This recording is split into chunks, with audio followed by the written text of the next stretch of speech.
আজ আমি নবম শ্রেণীর প্রথম অধ্যায়ে বাস্তব সংখ্যা থেকে কষে দেখি 1.3 14 দাগ থেকে করাচ্ছি। প্রথমে আসে এমসিকিউর অনেক প্রশ্ন। বলেছে নুট 5-এর দশমিক বিস্তার। নুট 5-এর দশমিক বিস্তার কি হবে? এটি হচ্ছে সর্বদা হচ্ছে একটি অসীম এবং অনাবৃত্ত দশমিক হবে। অপশন 1-এর সি হবে ঠিক উত্তর। এবার আসে দুটি মূলত সংখ্যার গুণফল। দুটি অমূলত সংখ্যার গুণফল হচ্ছে মূলত কিংবা অমূলত সংখ্যা হতে পারে। ডুয়েন ডি হবে সঠিক উত্তর। এবার পাই এবং 22/60 দুটি মূলত সংখ্যা। পাই মূলত সংখ্যা এবং 22/60 অমূলত সংখ্যা। দুটি অমূলত সংখ্যা। পাই অমূলত সংখ্যা এবং 22/60 মূলত সংখ্যা। এখানে হচ্ছে তোমাদের সঠিক উত্তর হয়ে যাবে অপশন ডি। অপশন ডি হয়ে যাবে সঠিক উত্তর। অপশন হচ্ছে ডি হয়ে যাবে একটা সঠিক উত্তর। এটা হচ্ছে পাই অমূলত সংখ্যা এবং 22/60 হচ্ছে একটা মূলত সংখ্যা। এবার আছে দুটি মূলত সংখ্যার মধ্যে হচ্ছে অসংখ্য মূলত সংখ্যা আছে। অপশন সি হয়ে যাবে সঠিক উত্তর। দুটি অমূলত সংখ্যার মধ্যে হচ্ছে কোনো মূলত সংখ্যা নেই, অসংখ্য অমূলত সংখ্যা আছে, একটি মাত্র অমূলত সংখ্যা আছে, কোনো অমূলত সংখ্যা নেই। এটা হচ্ছে সঠিক উত্তর হয়ে যাবে 5 সি। অসংখ্য অমূলত সংখ্যা আছে।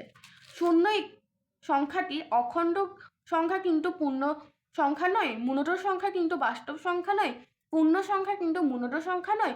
অখণ্ড সংখ্যা, পূর্ণ সংখ্যা, মূলত সংখ্যা এবং বাস্তব সংখ্যা কিন্তু অমূলত সংখ্যা নয়। শয়ন হচ্ছে ডি হবে সঠিক উত্তর। এবার হচ্ছে 15 দাগের কিছু প্রশ্ন উত্তর দিয়েছে, সংক্ষিপ্ত উত্তর ভিত্তিক প্রশ্ন আছে। একে বলেছে একটি উদাহরণ লিখি যেখানে দুটি অমূলত সংখ্যা যোগফল একটি মূলত সংখ্যা হবে, এমন একটা উদাহরণ দিতে বলেছে এখানে আমাদের। আমরা হচ্ছে যে কোনো একটা ধনাত্মক আর একটা ঋণাত্মক সংখ্যা লিখতে পারি। 1 আমি যদি এখানে 5-এর ওপর যদি ধনাত্মক প্লাস চিহ্ন দিই আর এখানে মাইনাস দিই, তাহলে এই দুটো আমি যদি যোগ করি, ধনাত্মক এটা হচ্ছে অমূলত সংখ্যা এটা, কিন্তু যদি এখানে আমি যোগ করি তাহলে একটা 10 পাবো। এই 10 হচ্ছে একটা মূলত সংখ্যা। এবার বলেছে দুদাক একটি উদাহরণ লিখি যেখানে দুটি অমূলত সংখ্যার বিয়োগফল একটি মূলত সংখ্যা। এখানে যোগ 60 আর মাইনাস 60 নিয়ে নিতে পারি। এবার হচ্ছে যোগ 60 আর এটা যদি মাইনাস করি, মাইনাস মাইনাসে প্লাস হয়ে যায়, তাহলে এটা হচ্ছে 14। এটা একটা মূলত সংখ্যা। 3 দাগের বলেছে 1/60 ও 2/60 মধ্যে একটি মূলত সংখ্যা লিখি। এই দুটোকে হচ্ছে যোগ করে দিলেই আর হচ্ছে নিচে হচ্ছে 2 যদি রাখি তাহলে একটা মূলত সংখ্যা খুব সহজেই পেয়ে যাব। 2 60 3/14 এটা একটা মূলত সংখ্যা হয়ে যাচ্ছে। 4 দাগ দেখি কি বলেছে।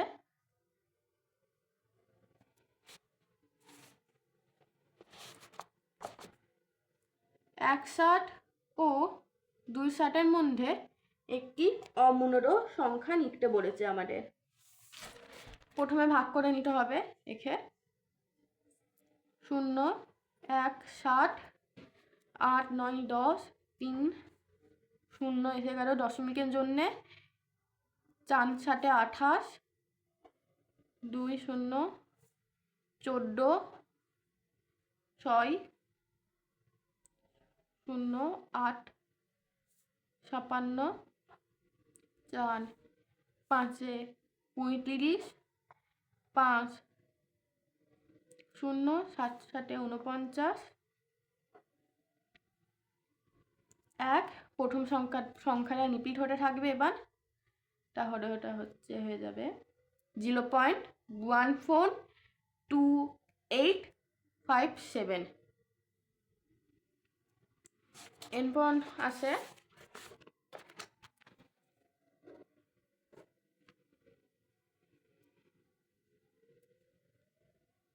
এর জন্য শূন্য নিয়ে নিলাম 2 14, 8 56, 4 24, 5 35, 5 0, 7 7 49, শূন্য এসে গেল। আবার 1 নিয়ে নিলাম 60, 30, 4 28, 2 0, আবার 2 14। এবার এইভাবেই হচ্ছে আবার চলতে থাকবে। তাহলে 2/60 হবে হচ্ছে 0.285714 এইটা হয়ে গেলে। এবার হচ্ছে আমাদের তাহলে হচ্ছে এদের দুজনের মধ্যবর্তী যে কোনো অসংখ্য আমরা সংখ্যা নিতে পারি। যেমন হচ্ছে আমাদের কটা বলেছে এখানে, একটা বলেছে, একটা আমরা লিখতে পারি অমূলদ সংখ্যা। এটার উপর মাথায় বান দিতে হবে 0.13876। এটা একটা অমূলদ সংখ্যা, যে কোনো অমূলদ সংখ্যা আমরা লিখতে পারি। এবার 5 দাগে কি আছে, 0.1012 এর মাথায় হচ্ছে বান আছে। এটা হচ্ছে করে নিতে হবে। এখে কটান পরে আসে 1 2 3, তাহলে হচ্ছে 9 লিখে 3টে শূন্য এসে যাবে, 123 এসে যাবে এখানে। মাইনাস যাদের দুটোর মাথায় বান নেই ওটা ওই সংখ্যাটা লিখে নিতে হবে, 12 হয়ে গেল। তাহলে 111/9000। অতএব একে হবে এবার কাটাকুটি করতে হবে।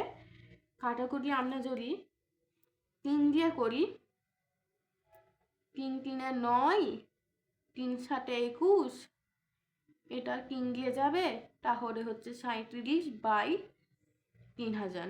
এটাই হয়ে যাবে আমাদের উত্তর। তাহলে আজ এখানে শেষ করলাম।